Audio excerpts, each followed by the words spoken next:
तो सबसे पहले तो हम कल वाले घटना चक्र के महत्वपूर्ण प्रश्नों का रिवीजन करेंगे। उसके बाद नए प्रश्नों पर चर्चा करेंगे। तो कल हमने बताया था केरल में कौन कौन सी बीमारी के कारण चर्चा में रहा, और उत्तर प्रदेश का पीलीभीत जनपद था उसके बारे में बताया था, और हम महत्वपूर्ण प्रश्न थे उन पर चर्चा की थी। तो पहले हम क्या करते हैं, उनका रिवीजन करते हैं। ठीक, पहला प्रश्न था लाइम डिजीज का मामला कहाँ आया था? केरल में आया था। कहाँ आया था? केरल में। केरल के सीएम कौन है? पिनराई विजयन है। और केरल के गवर्नर कौन है?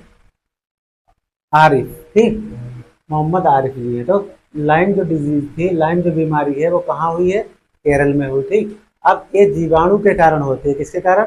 बैक्टीरिया के कारण होती है। और बैक्टीरिया का नाम क्या है? बोरेलिया। क्या नाम है? बोरेलिया। और ये किसके काटने से होती है? खटमल के काटने से इस बीमारी को होती है। ठीक, फिर अगला बता था गोरसम कारा महोत्सव कहाँ मनाया जाता है? गोरसम कारा महोत्सव अरुणाचल प्रदेश में मनाया जाता है। अरुणाचल प्रदेश में। यह भारत और भूटान की मित्रता का प्रतीक है। ठीक है, यह मित्रता का सूचक है। तो गोरसम कारा महोत्सव कहाँ? अरुणाचल प्रदेश। अरुणाचल प्रदेश की राजधानी ईटानगर। अरुणाचल प्रदेश के सीएम पेमा खांडू। ठीक, फिर अब बात करते हैं भारत की नुमालीगढ़ रिफाइनरी है, ये कहाँ पड़ती है? असम में है। तो नुमालीगढ़ जो रिफाइनरी है असम में, उसने अपना पहला कार्यालय विदेश में खोला। और कहाँ विदेश में खोला? ढाका। ढाका किसकी राजधानी है? बांग्लादेश की। बांग्लादेश से तीनों ओर से घिरा राज्य भारतीय कौन सा है? त्रिपुरा है। ठीक, अब अगला बता रहे उत्तराखंड सरकार की कैबिनेट ने दंगाइयों से नुकसान भरपाई के लिए एक विधेयक पारित किया था, और ऐसा करने वाला उत्तराखंड तीसरा राज्य बन गया। इससे पहले दो और राज्य थे, उत्तर प्रदेश और हरियाणा। फिर अगला प्रश्न था खुरपका मुंहपका रोग। उत्तर प्रदेश का जनपद पीलीभीत पड़ता है, जहाँ से फुलहर झील पड़ती है, वहीं से गोमती नदी का निर्माण होता है, उद्गम होता है। कहाँ? उत्तर प्रदेश के पीलीभीत जिले में।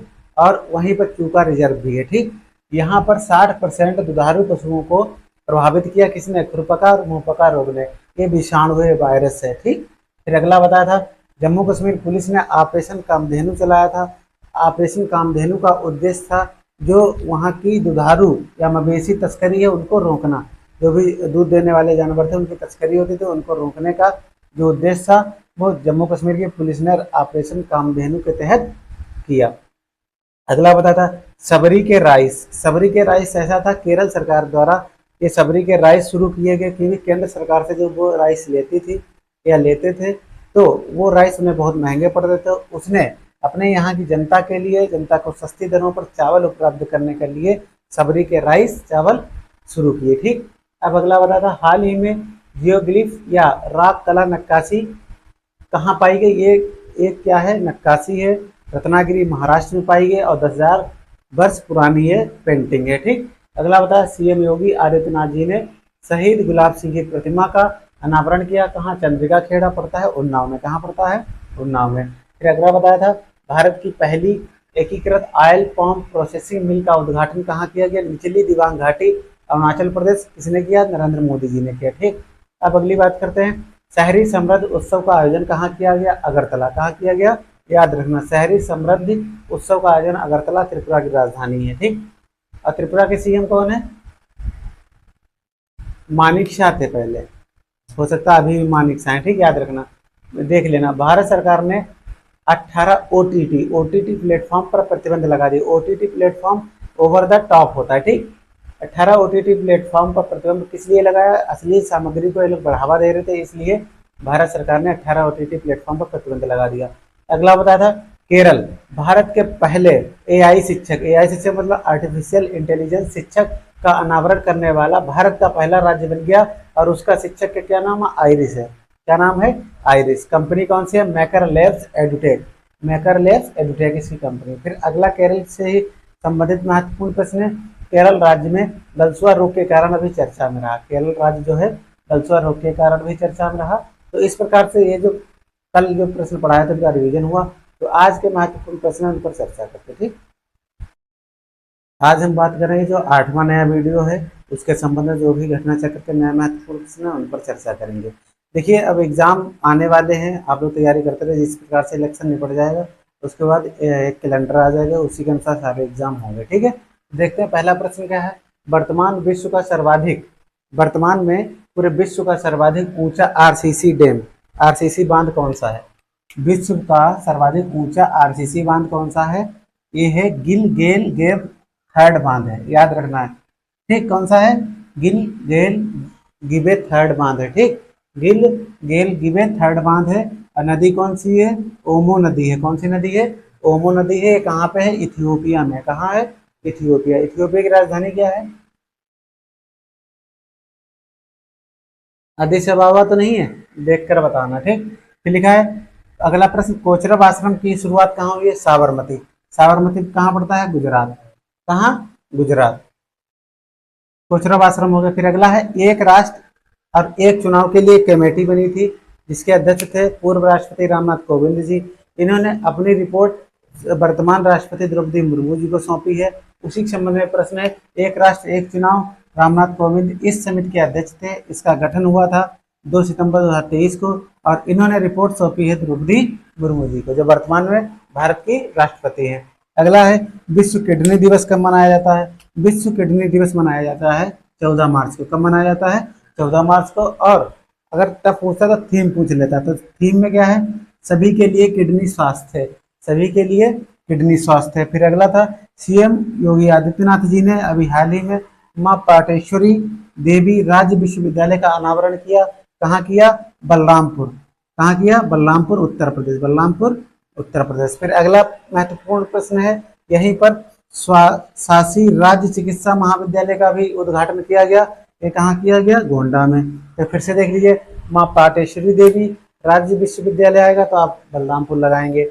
स्वशासी राज्य चिकित्सा महाविद्यालय उद्घाटन आएगा तब गोंडा लगाएंगे। फिर अगला यहीं पर महत्वपूर्ण प्रश्न है, उत्तर प्रदेश में कंप्रेस बायोगैस संयंत्र भी लगाया गया। कंप्रेस बायोगैस सीबीजी संयंत्र लगाया गया। कहाँ? गोरखपुर में। गोरखपुर किस नदी के तट पर है? राप्ती नदी के तट पर। किस पर? राप्ती नदी के तट पर।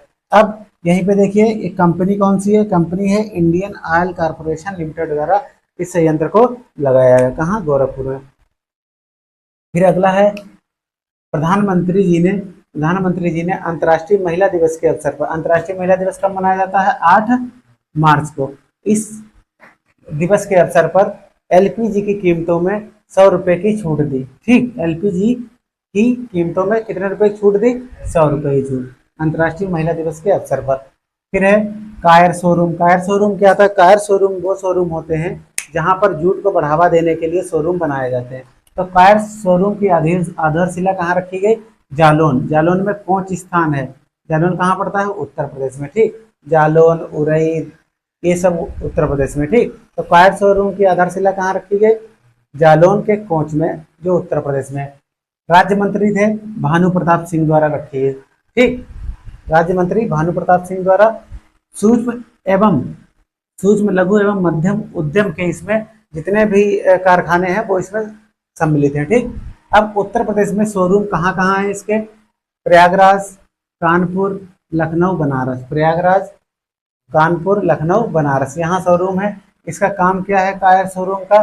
जूट उद्योग को बढ़ावा देना। जूट उद्योग को बढ़ावा देना। अगला महत्वपूर्ण प्रश्न है, हमारा संविधान हमारा सम्मान अभियान की शुरुआत कहाँ हुई है? 75वें गणतंत्र दिवस के अवसर पर बीकानेर। बीकानेर कहाँ पड़ता है? राजस्थान में। बीकानेर कहाँ पड़ता है? राजस्थान में। हमारा संविधान हमारा सम्मान अभियान की शुरुआत है। फिर अगला है महतारी बंधन योजना की शुरुआत कहाँ हुई? छत्तीसगढ़। कहाँ हुई? छत्तीसगढ़। छत्तीसगढ़ के सीएम कौन है? सहाय हैं। कौन है? विष्णुदेव सहाय हैं, याद रखना सीएम। और अगला प्रश्न है statue of valour. Statue of valour प्रतिमा का अनावरण कहाँ किया गया? असम में। स्टैच्यू ऑफ वेलोर की प्रतिमा का अनावरण कहाँ किया गया? असम में। 125 फीट ऊंची है। कितनी? 125 फीट ऊंची। और किसकी प्रतिमा है? लचित बोरफुकन, वहाँ के एक स्थानीय समाज सेवक थे। ठीक, कौन? लचित बोरफुकन, जिन्हों की स्टैच्यू ऑफ वेलोर प्रतिमा है, अनावरण हुआ असम में। ठीक, अगला है सेला सुरंग, बहुत ही महत्वपूर्ण है। सेला सुरंग कहाँ है? ईटानगर, अरुणाचल प्रदेश में। नरेंद्र मोदी जी ने इसका उद्घाटन किया। और यह सुरंग बनाई किसने है? बीआरओ द्वारा, बॉर्डर रोड ऑर्गेनाइजेशन, सीमा सड़क संगठन के द्वारा। और ये किसको जोड़ती है? ये तेजपुर, तेजपुर पड़ता है असम में, और तेजपुर से तवांग, तवांग पड़ता है अरुणाचल प्रदेश में। 2 लेन वाली ये पहली सड़क है। 2 लेनों वाली यह पहली सड़क है और 13,000 फुट की ऊंचाई पर स्थित है। 13,000 ऊंचाई पर स्थित है। अब फिर से देखिए, वर्तमान विश्व का सर्वाधिक ऊंचा आरसीसी बांध कहाँ है? गिलगित गिबे थर्ड इथियोपिया में है। क्लियर? नदी का नाम है ओमो नदी। फिर कोचरब आश्रम साबरमती गुजरात में। अब जैसे सरदार वल्लभ भाई की जो प्रतिमा है सर्वाधिक ऊंची, वो भी कहाँ है? गुजरात में। ठीक। अब एक राष्ट्र एक चुनाव के लिए रामनाथ कोविंद जिसकी समिति के अध्यक्ष थे, वो समिति 2 सितंबर 2023 को गठित हुई थी। इन्होंने अपनी रिपोर्ट द्रौपदी मुर्मू जी को सौंप दी है। विश्व किडनी दिवस 14 मार्च को मनाया जाता है और इसकी थीम है सभी के लिए किडनी स्वास्थ्य। फिर अगला है सीएम योगी जी ने मां पाटेश्वरी देवी राज्य विश्वविद्यालय का अनावरण किया बलरामपुर उत्तर प्रदेश में। बलरामपुर उत्तर प्रदेश में। फिर है स्वशासी राज्य चिकित्सा महाविद्यालय का उद्घाटन गोंडा में किया।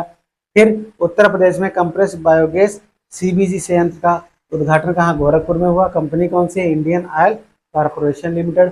फिर प्रधानमंत्री ने अंतर्राष्ट्रीय महिला दिवस के अवसर पर 100 रुपये एलपीजी गैस में कीमतों में छूट दी है। कार शोरूम जूट उद्योग को बढ़ावा देने के लिए है। यह उत्तर प्रदेश में 4 जगह हैं, प्रयागराज, कानपुर, लखनऊ, बनारस। ठीक। और इसका आधारशिला कहाँ रखी गई? जालौन, कौंच, उत्तर प्रदेश में। फिर हमारा संविधान हमारा सम्मान अभियान बीकानेर राजस्थान से शुरू हुआ गणतंत्र दिवस के 75वें अवसर पर। महतारी बंधन योजना छत्तीसगढ़ से शुरू हुई। स्टेच्यू ऑफ वेलोर प्रतिमा असम 125 फीट ऊंची है, लचित बरफुकन की यह प्रतिमा है। ठीक। सेला सुरंग ईटानगर अरुणाचल प्रदेश में नरेंद्र मोदी जी ने इसका उद्घाटन किया। सीमा सड़क संगठन के द्वारा बनाई गई थी। यह 2 लेन वाली पहली सड़क है। यह तेजपुर असम से लेकर तवांग अरुणाचल प्रदेश को जोड़ती है 13,000 फीट ऊंचाई पर। ठीक। तो आज के लिए इतना है, मिलते हैं आपको अगले वीडियो में। जब तक के लिए जय हिंद जय भारत।